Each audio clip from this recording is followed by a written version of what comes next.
चलिए गाइस, बात करते हैं ओला इलेक्ट्रिक मोबिलिटी लिमिटेड के बारे में। और कंपनी के लेटेस्ट क्वार्टरली रिजल्ट आ गए हैं। क्वार्टर वन की जो रिजल्ट है उसकी अपडेट आप मल्टीपल आर्टिकल्स में देख सकते हैं।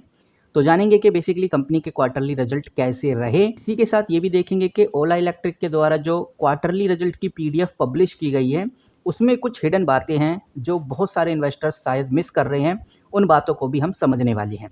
वैसे तो multiple articles, multiple news report में आपको कंपनी के लेटेस्ट क्वार्टरली रिजल्ट देखने को मिल गए हैं, लेकिन हम सीधा देखेंगे कंपनी की ऑफिशियल वेबसाइट के द्वारा क्या बोला गया है, क्या पीडीएफ पब्लिश की गई है। यहाँ पर आप देख सकते हैं, मैंने ऑफिशियल वेबसाइट खोल ली है और सबसे ऊपर चलेंगे तो आपको देखने को मिलेगा ओला इलेक्ट्रिक के जो लेटेस्ट क्वार्टरली रिजल्ट है वो 14 जुलाई 2025 यानी कि आज के दिन आ गए हैं। ये जो क्वार्टरली रिजल्ट हैं ये दिखाता है कि भाई कंपनी ने अप्रैल से लेकर जून तक कितना कामकाज किया और क्या वो बातें हैं जो अब हमें ध्यान में रखकर चलनी चाहिए। सबसे पहले हम फाइनेंशियल हाईलाइट को देख लेते हैं और ये जो फाइनेंशियल हाईलाइट है ये कंसोलिडेटेड बेसिस पे रहने वाला है। और इसके लिए मैं थोड़ा स्क्रॉल डाउन करता हूँ तो मुझे कंपनी के क्वार्टरली रिजल्ट इधर देखने को मिल जाते हैं। यहाँ पे आप बहुत क्लियरली देख सकते हैं जो कंपनी की टोटल इनकम है, ये है टोटल इनकम। ये लगभग 869 करोड़ तक हुई है। आपको बताना चाहूँगा ये पूरा का पूरा डेटा करोड़ के अंदर है।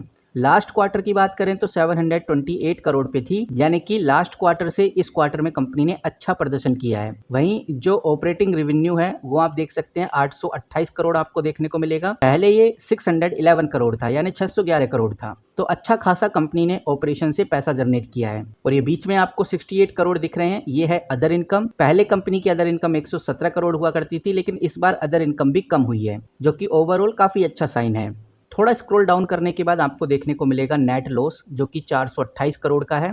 और पहले ये लॉस 870 करोड़ यानी 870 करोड़ था। मतलब कि साफ नजर आता है कि इस बार कंपनी का लॉस भी कम हुआ है।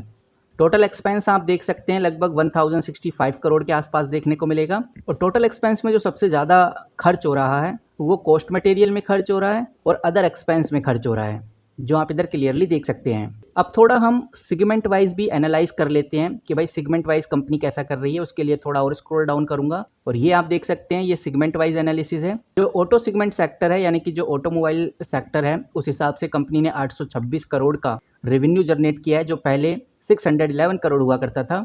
सेल सिगमेंट की बात करें, यानी कि जो बैटरी सिगमेंट है, वहाँ से कंपनी कुछ ज़्यादा परफॉर्म कर नहीं रही, 3 करोड़ का ही रेवेन्यू जनरेट किया है। इससे ज़्यादा तो कंपनी ने 4 करोड़ पिछली बार किया था। तो कह सकते हैं कि भाई ओला का जो फोकस है वो ऑटोमोटिव के साथ सेल्स के ऊपर भी है, यानी बैटरीज के ऊपर भी है। तो ये कुछ इंपॉर्टेंट बात हैं जो कंपनी को अभी खास बना रही हैं। अगर हम इंपॉर्टेंट अपडेट्स में देखें तो कंपनी ने बताया है कि उसने जो आईपीओ से पैसा मिला है उसका यूटिलाइजेशन कैसे किया है। कंपनी यहाँ पर बताती है कि आईपीओ से सब टोटल अगर किया जाए तो उसके हाथ में 5275 करोड़ रुपए लगे थे। ये बात है 2024 की, जब आईपीओ कंपनी का आया था। कंपनी ने बोला है कि भाई 2025 में कंपनी ने ऑलरेडी 2681 करोड़ रुपए यूज़ कर लिए हैं। और कंपनी ने बताया है कि अभी भी आईपीओ का जो पैसा है जून 2025 के डेटा के हिसाब से लगभग 2594 करोड़ रुपए बचा हुआ है। ये पैसा कंपनी ने अभी फिक्स डिपॉजिट में डाला हुआ है। और कंपनी का कहना है कि जो मेजर इन्वेस्टमेंट है हम आने वाले दिनों में, और कंपनी का यहाँ पर कहना है कि आने वाले दिनों में हम एक मेजर इन्वेस्टमेंट करने जा रहे हैं, वो है ओला सेल टेक्नोलॉजी के ऊपर। जो ये वाली कंपनी है इसमें कंपनी फ्यूचर में एक मेजर इन्वेस्टमेंट करने वाली है। अब कुछ कंज्यूमर कंप्लेंट्स भी आई थी, आप अच्छे से जानते हैं अगर पुराना रिकॉर्ड ओला का उठाकर देखें तो यहाँ पर एनएससी को ओला ने कुछ क्लेरिफिकेशन दिया है। ओला ने क्लेरिफिकेशन देते हुए कहा है कि जो वाहन पोर्टल है, वाहन पोर्टल पर जो व्हीकल सेल है और जो प्रेस रिलीज के नंबर हैं उनमें काफ़ी ज़्यादा मिसमैच है। और ये मिसमैच बुकिंग और डिलीवरी टाइमिंग की वजह से हुआ था। तो जिन लोगों को कन्फ्यूज़न थी कि भाई क्यों ऐसा हो रहा है, वाहन पोर्टल पे कुछ और आ रहा है, कंपनी कुछ और बता रही है, तो कंपनी ने इसको क्लियर किया है। यानी कि कंपनी साफ बोल रही है कि हमने जो भी प्रेस रिलीज़ की है उसमें जो डेटा दिखाया है कि इतनी सेल हो रही है, तो वाकई में उतनी सेल हो रही है। वाहन पोर्टल पे मिसमैच इसलिए हो रहा है क्योंकि डिलीवरी टाइम से नहीं हो रही है और बुकिंग में भी थोड़ी प्रॉब्लम आई थी। उसके बाद अगर हम सीसीपीए की बात करें, यानी कंज्यूमर प्रोटेक्शन अथॉरिटी की बात करें, उसमें भी ओला ने काफ़ी क्लियरिटी दिखाई है। तो यहाँ पर सीसीपीए द्वारा, यानी कि कंज्यूमर प्रोटेक्शन अथॉरिटी के द्वारा कुछ कंप्लेंट के रिगार्डिंग रिस्पॉन्स मांगा था सीसीपीए ने, और ओला ने दिया भी। और उसके चलते हुए अभी तक कोई भी फाइनेंशियल इम्पैक्ट ओला में नहीं दिखाई दिया है, ऐसा ओला का मानना है। वहीं कंपनी फंड राइज का भी प्लान कर रही है, वो भी थोड़ा देख लेते हैं। तो यहाँ पर आप देख सकते हैं, आपको साफ नजर आएगा कि कंपनी 1700 करोड़ का फंड राइज करने का प्लान बना रही है। बोर्ड ने 1700 करोड़ तक का फंड राइज का अप्रूवल दे दिया है। ये नॉन कन्वर्टेबल डिवेंचर के थ्रू कंपनी उठाने वाली है। ये चीज़ आप इधर क्लियरली देख सकते हैं। तो ये कुछ इंपॉर्टेंट और हिडन अपडेट्स थी जो मुझे लगा आपके साथ शेयर करनी चाहिए। तो ओवरऑल हमें एक बात समझ में आ रही है इस पीडीएफ के जरिए कि ओला इलेक्ट्रिक ने अपने Q1 फाइनल ईयर 2026 में अच्छा खासा रेवेन्यू बढ़ाया है। लेकिन ये बात आपको ध्यान में रखकर चलनी है कि अभी भी ओला इलेक्ट्रिक में हैवी लॉस चल रहा है।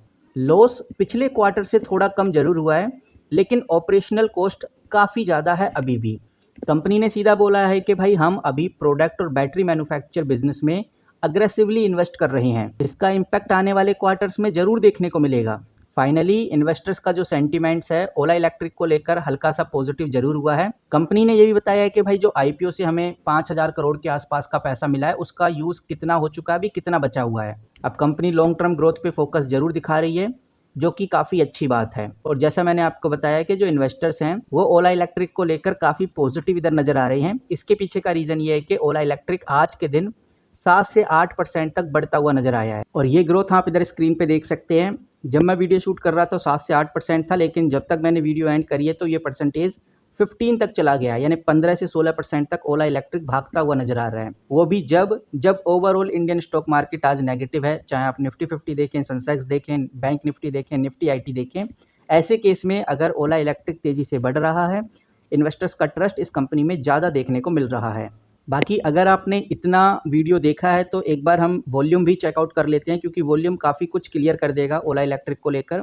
मनी कंट्रोल पे हूँ, मैंने ओला इलेक्ट्रिक खोला हुआ है। थोड़ा सा नीचे जाऊँगा, स्क्रॉल डाउन करूँगा और यहाँ पर आप देखेंगे तो आपको नज़र आएगा कि आज का वॉल्यूम काफ़ी ज़्यादा काबिल तारीफ़ है।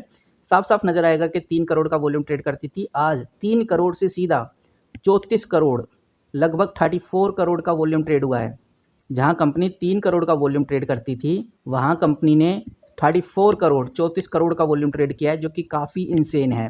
कहने का मतलब ये है कि इन्वेस्टर्स की दिलचस्पी इस कंपनी में काफ़ी ज़्यादा बढ़ गई है और ये संकेत हैं कि भाई ओला इलेक्ट्रिक में अच्छे दिन आने वाले हैं। बाकी अब देखते हैं कि आगे क्या होता है। ऐसा भी हो सकता है कि ये सिर्फ कंपनी के आज क्वार्टरली रिजल्ट आए हैं, इस वजह से हमें ये बड़ी हलचल देखने को मिल रही है।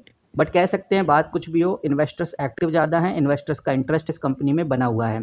अब आप कैसे देख रहे हैं इस कंपनी को, कमेंट करके जरूर बताइए। आपकी क्या राय है वो भी हम जानना चाहेंगे।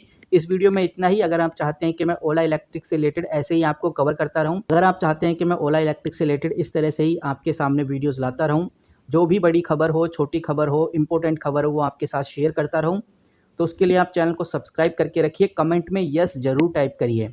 यस टाइप करने से एक छोटा सा हेल्प हो जाता है कि भाई मुझे आइडिया लग जाता है कि बहुत सारे इन्वेस्टर्स हैं जो ओला इलेक्ट्रिक में इन्वेस्टेड हैं और वो जानना चाहते हैं, रेगुलर अपडेटेड रहना चाहते हैं। उन ज़्यादा यस होंगे तो कैलकुलेशन करने में आसानी रहेगी कि ओला इलेक्ट्रिक के ऊपर आगे न्यूज़ कवर की जाए या फिर नहीं। बाकी मिलते हैं किसी नई वीडियो के साथ, तब तक के लिए take care and good bye.